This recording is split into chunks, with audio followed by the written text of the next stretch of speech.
Assalamu alaikum wa rahmatullahi ta'ala wa barakatuh.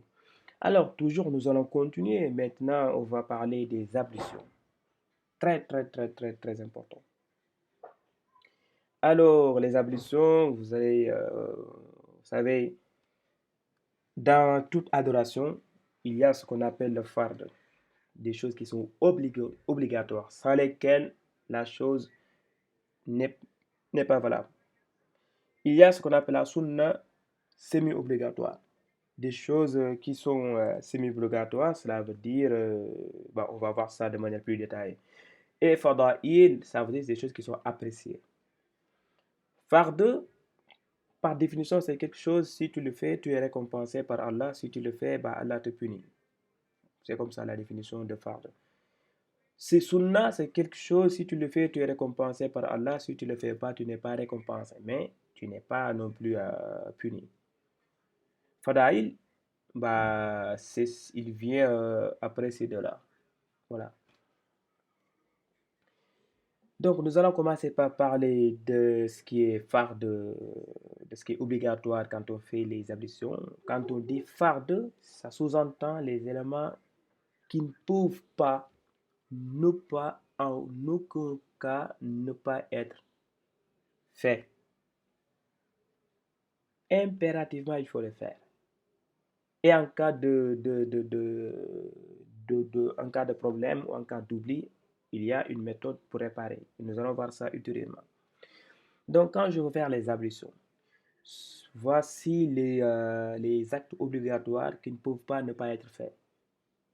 S'il y a un de ces actes qui n'est pas fait, je me dois de réparer. Ou sinon, si les ablutions ne sont pas valables et que si je prie avec des ablutions non valables, la prière non plus n'est pas valable. Donc, il est très important donc de savoir, de maîtriser quels sont donc les actes obligatoires, en d'autres termes, les fard, fara'idul wudu. Alors, la première chose, le premier acte, c'est l'intention d'aller faire les ablutions. Alors, ici, il y a des gens qui disent que c'est à partir du moment où j'ai l'intention d'aller faire les ablutions que l'intention est déjà en vigueur.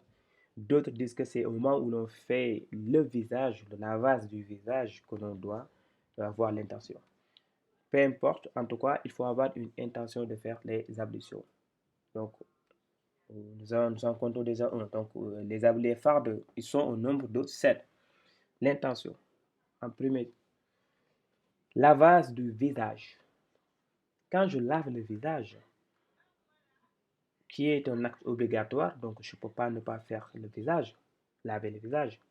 En lavant le visage, des fois, il y a des gens qui ont les barbes, d'autres qui n'en ont pas. Si vous n'avez pas de barbe, c'est pas grave.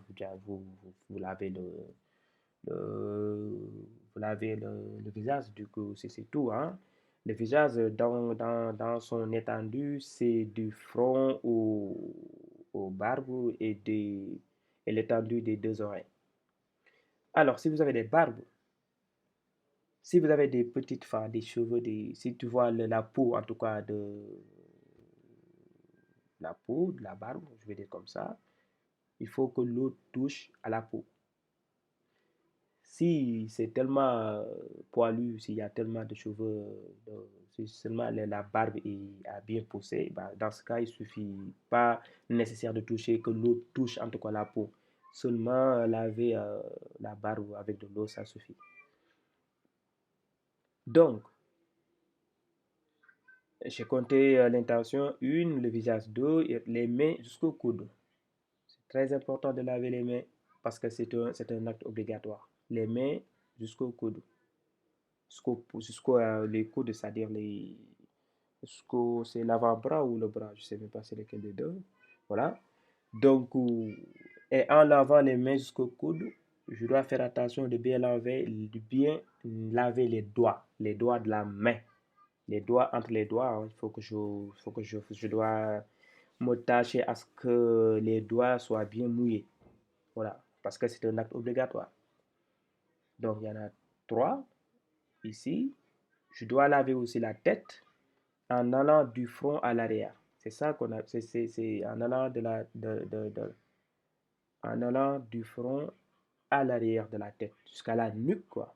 Donc, du front à la nuque, c'est ça, c'est un acte obligatoire à faire. Les jambes aussi, je dois laver les jambes jusqu'au, je sais même pas comment le dire, jusqu'aux deux poignets, enfin, les trucs là, voilà. Il faut laver, donc c'est obligatoire. Euh, la sixième, le sixième acte obligatoire, c'est que vous soyez rapide en fait dans ce que vous faites. Rapide dans le sens, il ne faut pas parler en train de faire autre chose que les ablutions. À partir du moment où vous avez commencé à faire les ablutions, se tâcher, se concentrer et faire les ablutions d'un coup. C'est par là, c'est dans ce sens que l'on veut dire rapide. Voilà, et non pas discuter gauche à droite, voilà. Frotter chaque membre, il faut bien les frotter. Vous pouvez vous laver, vous faites passer l'eau et vous frottez bien. Donc voici, ce sont les 7 actes obligatoires des ablutions. Donc les tensions, le visage, les mains jusqu'au coude, sans oublier entre les doigts, la tête en allant du front à l'arrière, donc jusqu'à la nuque, les jambes jusqu'aux deux coins là, jusqu'aux deux trucs là qui sortent de chaque gauche là. Enfin, il faut être rapide et il faut frotter aussi les membres. Voilà pour les actes obligatoires. Nous allons parler dans la leçon suivante les actes surérogatoires ou la sunna. Merci.